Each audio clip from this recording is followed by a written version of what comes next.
Hey, sports card fans, it's John, Boggs fan, back with another video. Hope you're all doing well.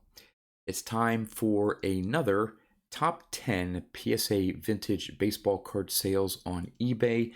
This time we're looking at the month of February 2022.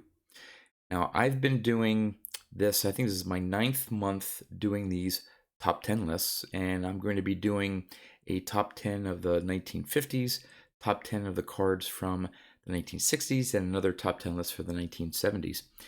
And I believe I always enjoy doing these because these top 10 lists always tend to have a few surprises in there and always some great cards. This month, though, I think this is the first month where the top 10 list from the 1950s does not contain a 1952 Topps Mickey Mantle card. In fact, if you want to have a theme or a title for this month's top 10 list, it's The Strength of the 1960s. Top 10 lists from the 1960s packed with some pretty high-end cards.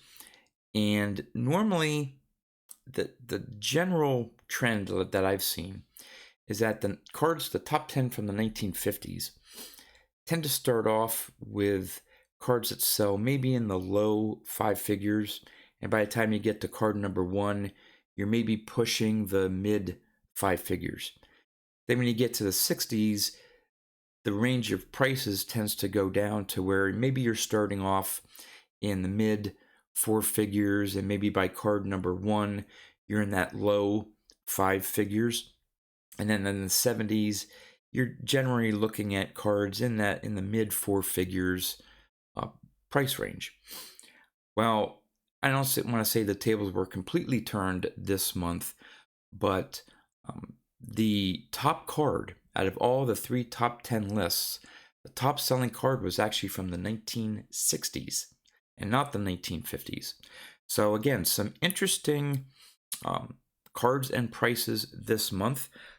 Another interesting thing is out of the three top 10 lists, there are a total of 8 PSA 10 copies that have sold. So nearly 1/3 of all the cards that made the list this month were PSA 10 copies, which again goes to show that high grade copies of vintage cards continue to be strong sellers in the hobby.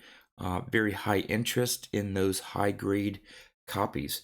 So I think with that, I'm going to end my commentary and let's get right to the lists. So we're going to start off here with the top 10 from the 1950s. Coming in at number 10, we have this really nice copy of the 54 Topps Hank Aaron rookie card in a PSA 6. Slightly off left to right, but honestly a great looking copy. Maybe a little bit of a something on the surface there near his ear, but boy, the yellow near the around the Indian logo there, and the blue in Aaron's cap just really pop against that orange background. So the colors look really, really good on that. Overall, great looking copy. As everyone says, there's never a bad time to pick up a Hank Aaron rookie card, although I have yet to, but hope to maybe one of these days. This was a best offer, sold for $9,800. Coming in at number 9, we have the 1951 Bowman Willie Mays in a PSA 3. I don't know if this was submitted maybe no qualifiers. This could have been maybe an off center. Maybe it was a 5 off center, but with the non-qualifier, you got a 3. Overall, nice copy for me. It's way too far off left to right, but it's still a Willie Mays rookie card. This was a buy it now, and someone decided that they wanted it for $9,953. Coming in at number 8, we have the 1953 Topps Mickey Mantle. Now, this is the Texan collection. It's labeled there on the PSA label. I'm not sure what the Texan collection is. I think if I'm not mistaken, PSA is willing to, I mean, I could put the Wade Boggs collection or something like that. I think they'd allow you to do that. So I'm not sure what the Texan collection is, but this is a really nice PSA 5 example. This was a best offer, sold for $10,000. Number 8, we have another 53 mantle, this time in a 5.5. So the previous one was a 5. This one's got the half a grade higher. This was a buy it now for $11,277. So that half grade was basically worth almost $1,300. Again, really nice copy of that second year Topps mantle. All right, coming in at number 6, we have the 1952 Bowman Mickey Mantle in a 6.5. This, I do have a copy of this card, lower grade, but you know, a lot of attention is put on the 52 Topps mantle, and with good reason. I think a lot of people like the 55 Topps. The 52 Bowman, to me, it is one of the nicest looking mantle cards in my opinion. I just love that card. Great example there. Maybe slightly off center, left to right. Looks like sharp corners. Great registry.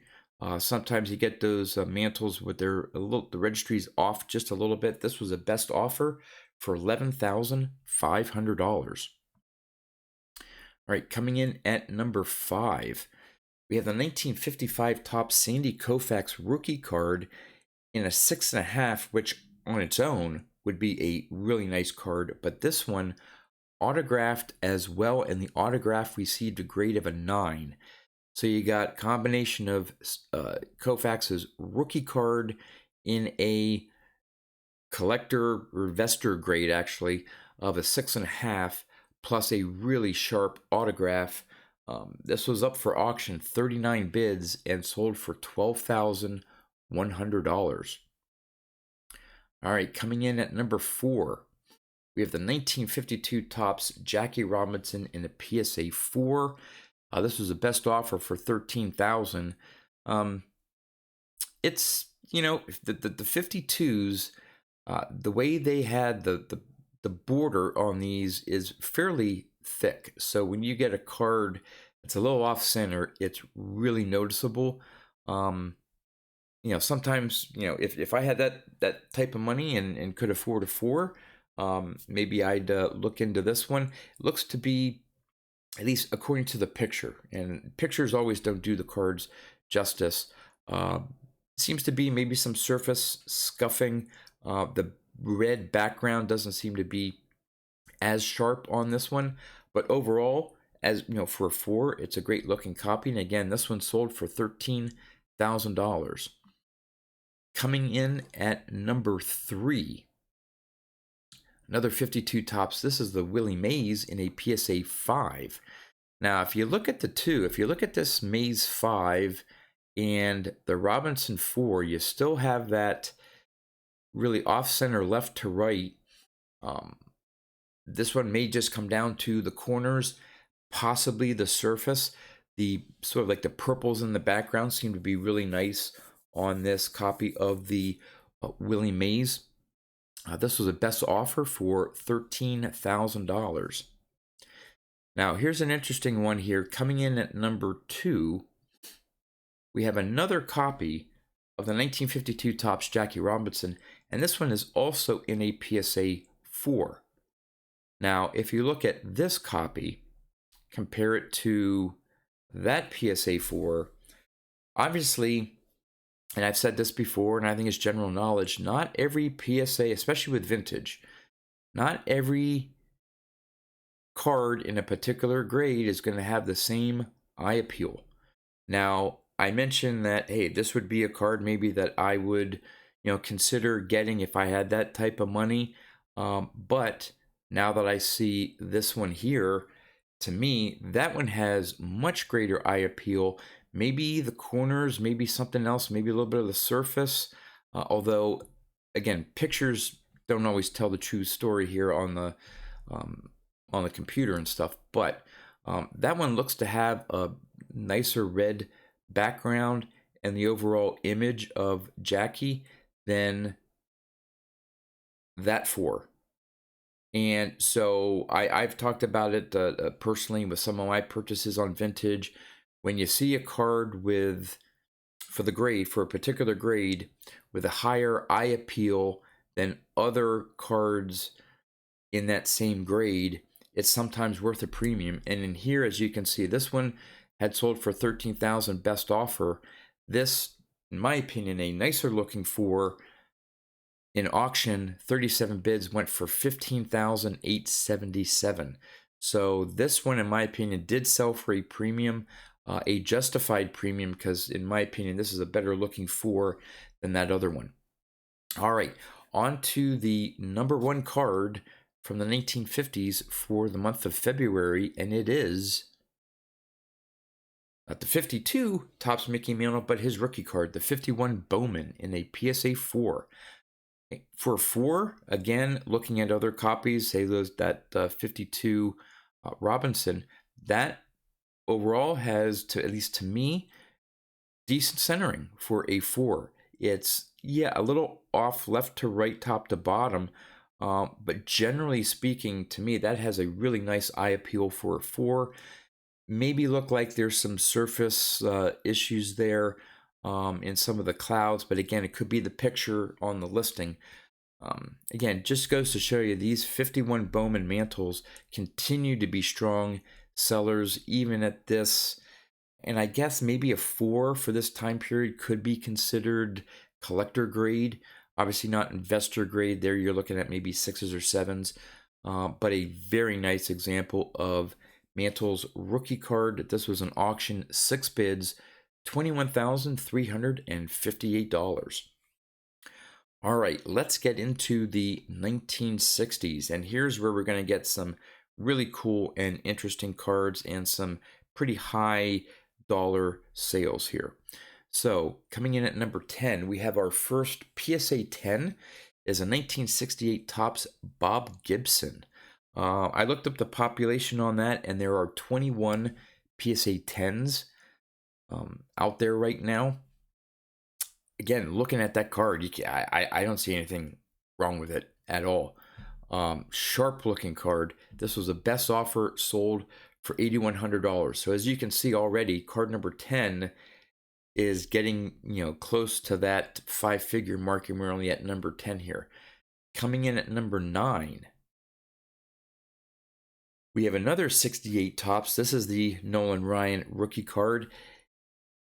Again, with the 1950s, you typically find a 52 Topps Mantle in the top 10.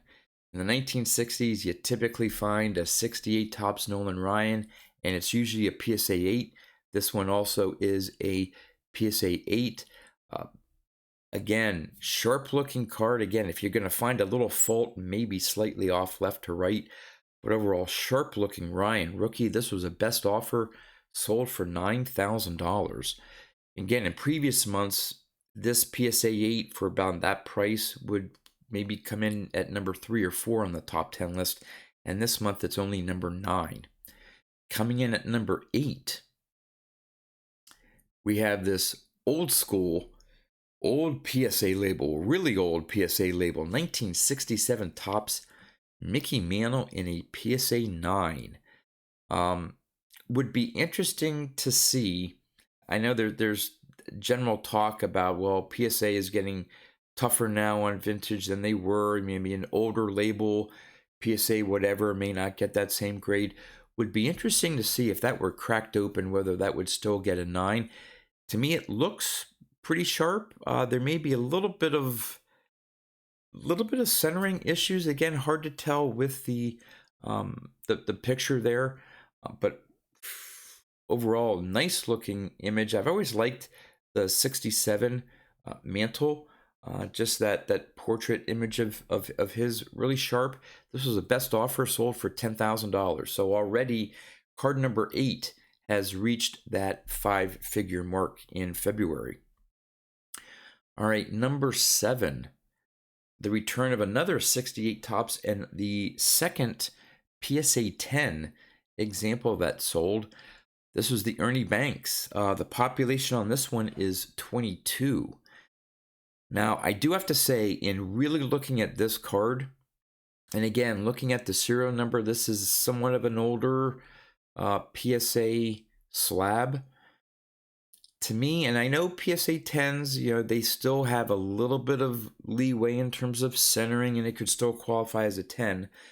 But the more I look at that card, that left border, and possibly even top to bottom, is just a little off. Again, it still may be within the range that PSA would consider a 10, but I don't know if compared to the Gibson, this one is a little off center. It's still a really nice card. Great shot there of Ernie Banks. This was a best offer, $10,700. All right, coming in at number 6, we have this really nice 1966 Topps Hank Aaron and a PSA 9. I don't think this picture does the card justice. I love the fact that in 1966, Topps used various different colors for the banner in the top left of the card and at the bottom. And I don't know if every Braves card has this sort of purple, but for that image of Aaron with the hat, just the color scheme is really nice. I love that card and that image, overall image of that Hank Aaron, really high-end copy. This was a buy it now, $12,500. Coming in at number 5, we have yet another 1968 PSA 10 copy. This one is of Rod Carew. Now this one, just like the Gibson, top to bottom, pretty nice, left to right. I think is better than the Ernie Banks. So I could see the Gibson and the Banks being a 10, or the Gibson and the Carew here being PSA 10s, but hey, the grade's the grade. This one was the best offer, $14,700. And the reason why I think this PSA 10 sold higher than the other two, this one is a pop 11.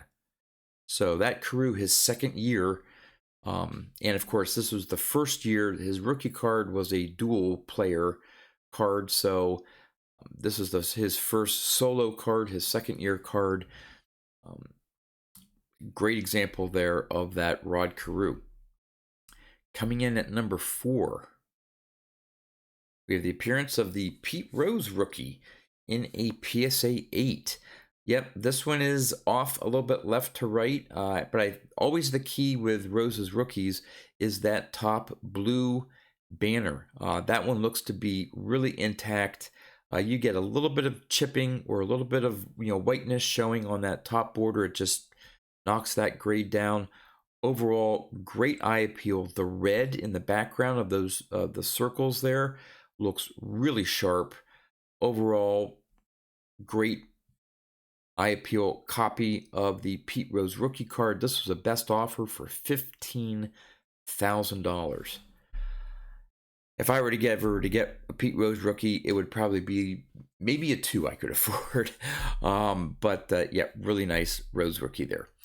Coming in at number 3, we have a really nice copy of the 65 Topps Mickey Mantle in an 8.5. Again, overall, maybe that right border, maybe a little bit of diamond centering on the left to right there, but boy, sharp looking mantle card. The yellow in the banner looks really sharp. The red pinkish, bottom color there, sharp as well. Doesn't seem to be too much surface area. Really sharp looking mantle. This was a best offer, $17,000 for a late in his career Mickey Mantle. The 65, card number 350. I don't know if it's maybe the I don't think it's the high series. Obviously, it's in the mid there. But I know the 65 Topps Mantle of his later year cards is one of the more popular one of his, and tend to go for a higher amount, and in this case is no exception for $17,000. All right, number 2 from the 1960s is The Tom Seaver rookie card from 1967 in a PSA 9. Maybe just centering is probably all that is keeping this from being a 10, and it probably just missed the criteria for a 10. It is off left to right a little bit there. Sharp blue, or I'm sorry, yellow around the main border there. Nice clear image of Seaver and Bill Dennehy. Great looking copy of great Hall of Fame pitchers rookie card. This was an auction, 62 bids, $21,500. So we've cracked the $20,000 mark with card number 2. And here we go, card number 1 from the 1960s, which happens to be the highest sold price of any of the 3 decades. It is the 1969 Topps Reggie Jackson rookie card, 8.5. Boy, compared to, that Seaver and a PSA 9, that Jackson looks really nice. I've actually been trying to look for a Reggie Jackson rookie card in maybe a 3, possibly a 4, and they are like way off center or just bad corner. I mean, you name it. This one is one of the sharpest Reggie Jackson rookie cards I've seen. 8.5, and it goes to show this is a buy it now, $26,000. Gorgeous card. All right, we're down to the 1970s.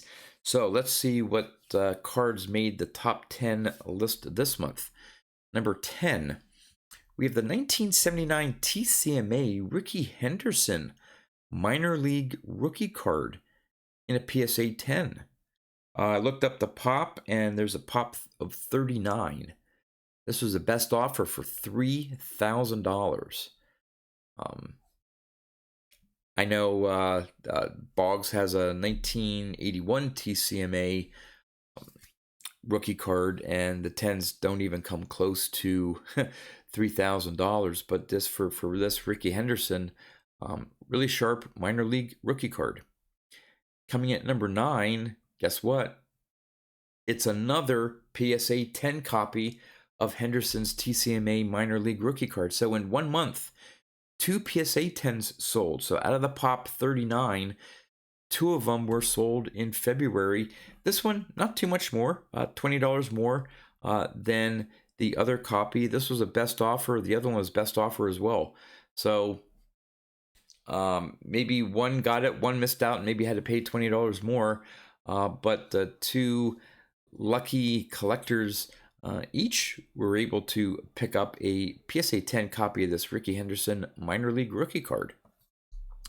Coming in at number 9, we have the 1975 Topps Mini Tom Seaver in a PSA 10. I looked up the population of this, and it's only a pop 7. This was an auction. 1 bid was enough, I guess, for one buyer to decide to pick it up for $3,116. Interesting opening bid. Not sure why they chose that, but according to eBay's sold records, it was an auction, 1 bid for that amount. So go figure. But nice looking card. Again, the image is on an angle, so it's sort of hard to see, but according to my eye, maybe it's off a little bit left to right. I know I'm picky, but hey, when I'm looking at PSA 10s or 9s, my eyes pick up small little differences there, but still, it says it's a PSA 10 cool looking card of Tom Seaver. All right, coming in at number 7, we have the 75 Topps Robin Yount rookie card, PSA 9. This was an auction, 35 bids, $3,300. Honestly, unless there's maybe some huge off-centering on the back, I don't necessarily see anything wrong with that card. I mean, overall, that is a sharp-looking Yount rookie card. top, bottom, left, right, those borders seem really in line, and it's so hard on these 75s. You get a lot of diamond centering,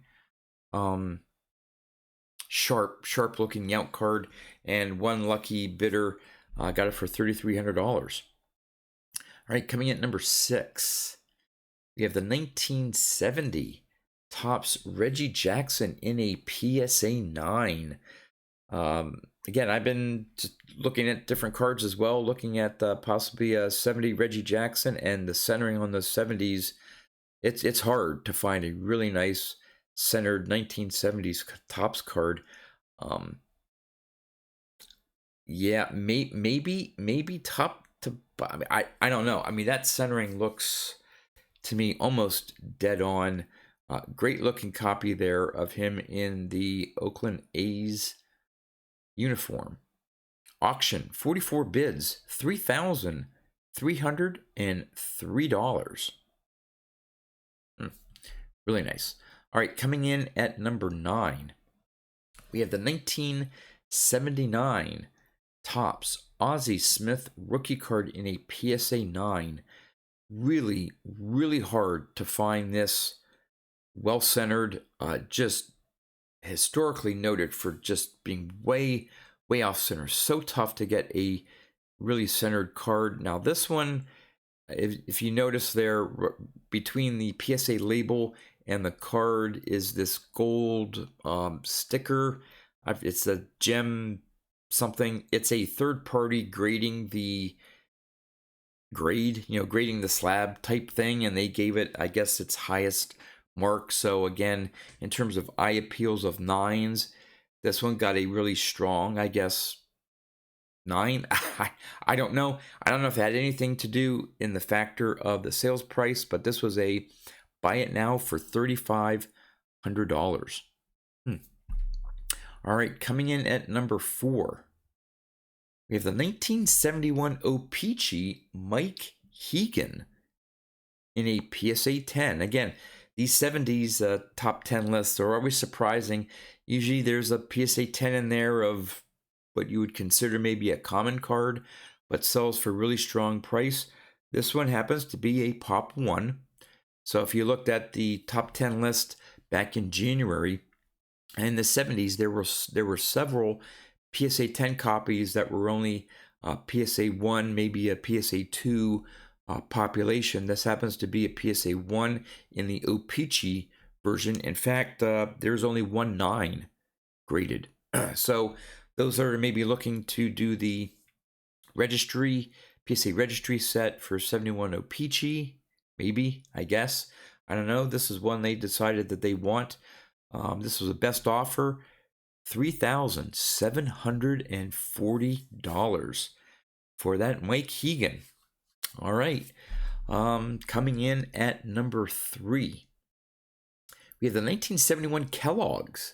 Don't see too many of these cards show up in the top 10 list, but it's Roberto Clemente, and it is a PSA 10. And this has a pop of 27. This was a best offer, $4,750. I happen to love the Kellogg's. I don't have too many in my collection. Thinking maybe picking up some in the future here. I've always liked them. My experience, of course, is ones in the early 80s toward the end of their run. But this 71 Clemente looks to be in great shape, hence the grade. And again, $4,750. All right, 2 more cards to go. Card number 2. We have the 75 Topps George Brett rookie in a PSA 9. Again, I think the 9 is maybe due to just slightly being a diamond centering there. Maybe that, that left to right there just off a little bit. Overall, though, again, I don't think the picture does it justice. I think there's maybe some reflection in the angle or whatever, because normally that blue and green just really pop on that card, but I'm sure in person it looks a lot better. Really nice example, PSA 9. Buy it now for $1,000. All right, we are down to the number one card of the 1970s, and it is the 1973 Topps Ronce rookie card. Oh, and that other guy, Mike Schmidt. PSA 9, I always do that. PSA 9 copy, really nice. I don't see, maybe top to bottom. It looks like it's just, the centering's a little bit angled.